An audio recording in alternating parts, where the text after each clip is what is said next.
What is up, ladies and gentlemen? Rhett and Evan of the Cannon Fire Podcast, back today with another video about the Tampa Bay Buccaneers.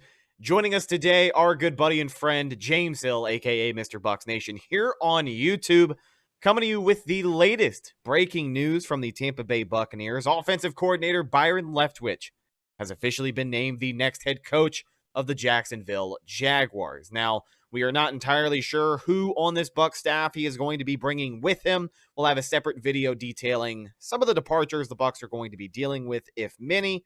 But wanted to get your guys' impressions. I mean, Byron Leftwich, the guy didn't even get an interview after winning a Super Bowl last year. No team seemed to be that interested in him at the time.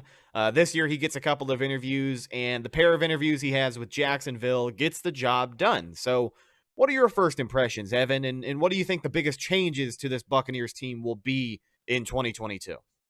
Yeah, obviously, first off, congrats to Byron. I think he's earned it. There's a surprisingly, good portion of the fan base that is like just completely split on whether Byron Leftwich is a good coach or not. If you think he's a good coach, you think he's a good coach, and you think this is a good hire by the Jaguars. But some people say, well, he's only had success because of Brady and just the overall talent of offense around him. But really, I think it's a little bit of both. I think Byron Leftwich is a good coach. He has earned it. He's had a top 10 offense every year. He's been with Tampa as their play caller. So I do think he didn't get enough credit. Whenever things were going well, it was always Tom Brady or Bruce Arians. And both those guys deserve plenty of credit. But it never seemed to be credited to Byron Leftwich except for when things went wrong. And then it was completely on Leftwich, which I thought was a little bit unfair. Of course, he had his faults, but there's a reason that he's a head coach right now. There's a reason that some NFL team looked at him and they hired him. There's a reason that the Jaguars weren't the only NFL team interested in hiring him. So, congrats to him. And the biggest adjustment is going to be something that Bruce Arians said the other day, and we made a video about it. Bruce Arians had said, surprisingly to me, actually said that should Byron Leftwich leave for a head coaching job, that he would strongly consider and most likely, now this isn't confirmed that he's going to do this. That's why I sort of worded it that way, that he would take play calling duties. He would take them back, and he's never been the play caller in Tampa Bay. He was the play caller in Arizona, and when he came to Tampa Bay, gave the play calling to Byron Leftwich due to some health concerns. He says there's a different way that he can manage that now while also calling the plays. So I think if you're looking at a domino effect, this is a huge domino effect, I think, and it could really impact the future of the team, the future of the offense. Will it be that much different? No, it's the same offense. Byron Leftwich was running Bruce Arians' offense. That's what was happening. So it's just going to be Bruce Arians calling the plays. But I think Bruce Arians is the guy who knows his offense the best. Byron Leftwich was, I thought, a good coordinator, but Bruce Arians is the guy that knows his offense, what works at what times the best. So I think that's going to be the biggest adjustment for the Bucs side of things. And it'll be interesting to see how that all plays out. Yeah, I think it's going to be interesting to see, the ripple effect, right? Like what Rhett talked about. Staff members are going to leave the Buccaneers offensive coaching staff, like what Evan just said. Bruce Arians, he might be calling plays. How's Tom Brady going to react to this if he does stay with the Tampa Bay Buccaneers and doesn't decide to retire?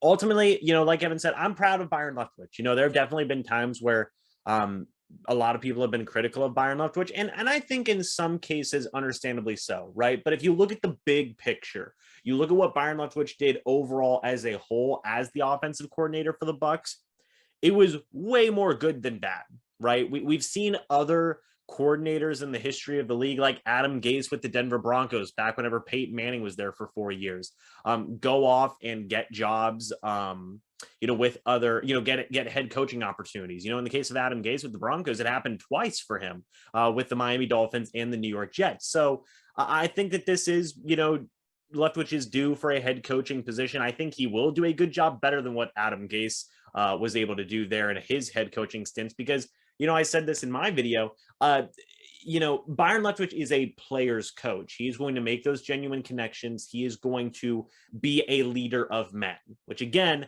is probably the most important thing you want in a head coach in the NFL today. So, Again, I'm proud of Byron Leftwich. I'm happy for Byron Leftwich. Much like in the case of like Todd Bowles on the defensive side of the football, which again, heck, he might get a head coaching job.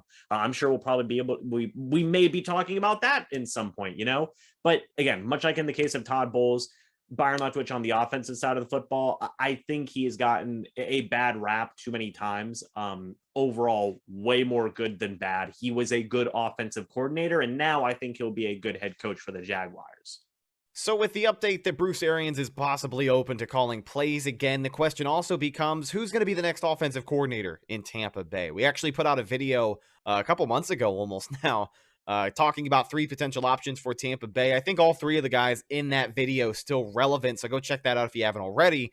But I think truthfully, if we're assuming Tom Brady is coming back to play for this team, the last thing you would want is an outside hire. Not to say that it's impossible, but I think it makes that transition a little bit harder when you have another guy who is new, and depending on the situation with that guy in itself, the experience he has as an offensive coordinator or the experience he has as a play caller, depending on if that's the responsibility he has, because it's nowhere near confirmed that Bruce Arians would be calling plays. But I think all of that factors into, how Tom Brady feels about coming back, whether he retires or wants to come back and make another championship run, and he feels like the job can get done with whoever's calling plays.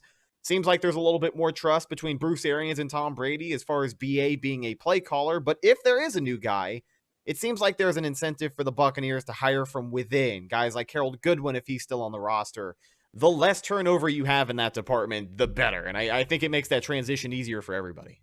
Yeah, I think it does. And ideally, you're hoping your organization is set up that way, that when guys leave, other guys can just kind of fill in, right? Because you want that continuity and you want the things to be the same. You don't want players having to learn something all brand new when you're trying to contend. When you're a rebuilding team, whatever, that's the point, right? The point is trying to learn, how to win the NFL. But when you're a win now team that is trying to contend for another Super Bowl, you can't be going into training camp trying to learn all these brand new things. Some things will be new. Every year, coaches add or subtract certain things from their, packages, but you don't want to really hinder any chance of, a player sort of not being familiar, right? What if Levante David comes in and there's something that he's not familiar with, or, now Tom Brady comes back, but now he's not familiar with the offense because you've changed it.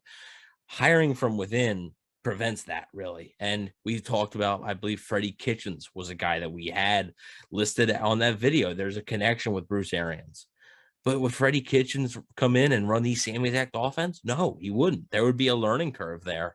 It would be similar, but it wouldn't be the same exact offense. So I do think Bruce Arians calling plays is a big factor, and I think it could lead to Tom Brady, returning for this team in 2023. So, I should say 2022 technically.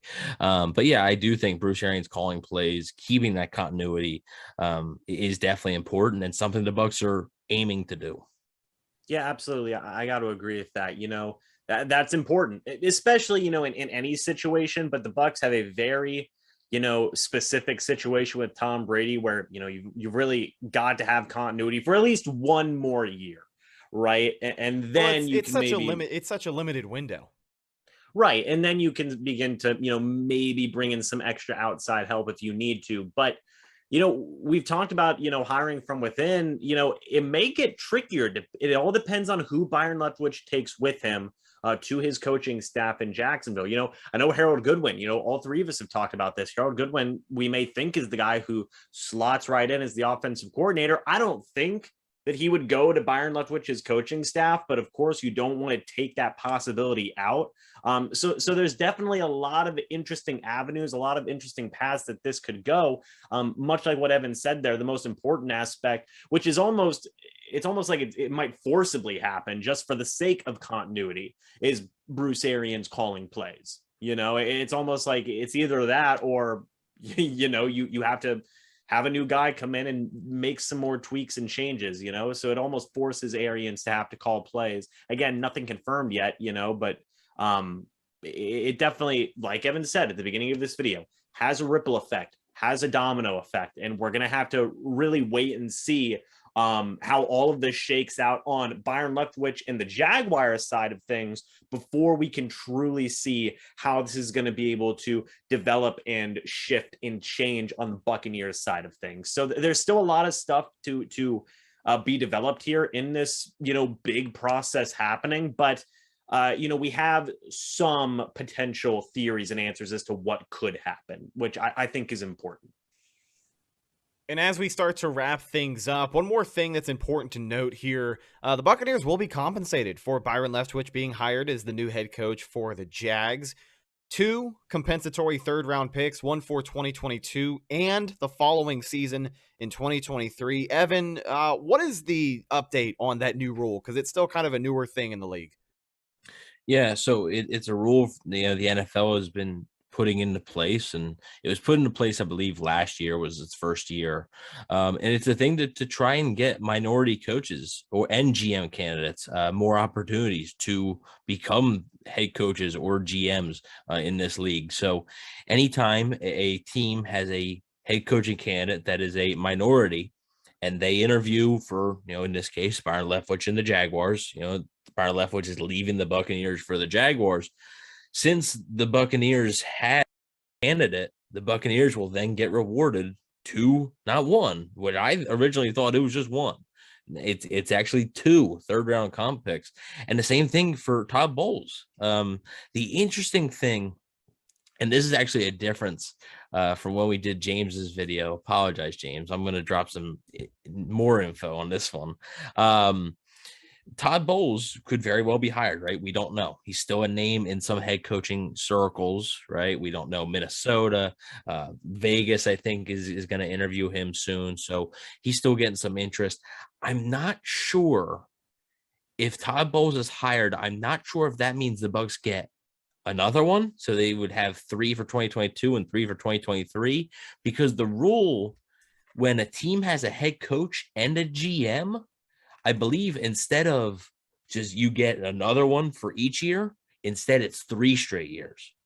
So I'm not sure if that rule applies to head coaches, though. That was just 1 head coach and 1 GM candidate. So I'm not sure. But it could be possible that the Bucs could have 2 third-round picks in 2022, 2 third-round picks in 2023, and 2 third-round picks in 2024, depending on how all the rules play out. But one thing's for certain. With this move, the Bucs will have 2 third-round picks coming up in this year's draft, which for a team that's looking to, reload on some young talent, they're going to have to. A lot of the guys are getting older at some pretty important positions, and draft picks aren't as huge for a team that's trying to win now. But any draft pick that you can get is good, because you're just trying in the draft. My philosophy is you try and get as many chances to hit on one as you can. And this gives the Bucs another chance to hit on one. I would think that with as many, potential free agents that the Bucs have, some of them, starters, some of them high tier backups. Hey, the more draft picks you can get, man, the better. And, be it, 3 draft, depending on if Todd Bowles gets hired or not. If it's 3 draft picks in the 3rd round this year, 3 next year, or if it's 2, 2, and 2, hey, that's still a positive, right? That's still great for building depth at some spots where you might lose some players. It's all but a certainty, right? That the Buccaneers are going to be losing some players in free agency. Having an extra 3rd round draft pick, which I think is a pretty good, valuable pick to have, can really do some wonders in adding another depth piece. Maybe it's on the offensive line. Maybe it's on the defensive line. Maybe it's all these other position groups that we've been talking about that need more solid depth. You could add another 3rd round draft pick in there, and I think that's huge. So it's definitely a very, very exciting bit of compensation that the Buccaneers got there for losing one of their more valuable coaches. Best of luck to Byron Leftwich. Good for Byron. Again, like we said at the top of the video, this is a guy who did not get interviewed by anybody after winning a Super Bowl championship as Tom Brady's offensive coordinator. Well, he definitely gets the respect he deserves this year, and he gets a fresh team with the Jacksonville Jaguars. So it'll be interesting to see what happens with Byron. Yeah, I just think that it's good, right? If there's any Jags fans watching this video, it's good that not just Bruce Arians vouched heavily for Byron Leftwich the past 2 years, but you also had Tom Brady as well. That's not a light recommendation there. That's the greatest NFL player in the history of the league saying, Byron Leftwich should be a head coach. That you literally can't get much of a better recommendation. So again, I just want to reiterate this point. The Jags really did get a good coach, in my opinion, and it is a pretty, hefty loss here for the Buccaneers. Thank you guys for checking out this video. Subscribe to the channel for more great Buccaneers content. Everyday uploads, the podcast a few times a week, plus much more. Shout out to Mr. Bucks Nation for joining us on this video. Check out his channel right here on YouTube at Mr. Bucks Nation. Everyday Buccaneers content as well, and the latest Buccaneer news. We'll catch you in the next one. Until then, and as always, go Bucks.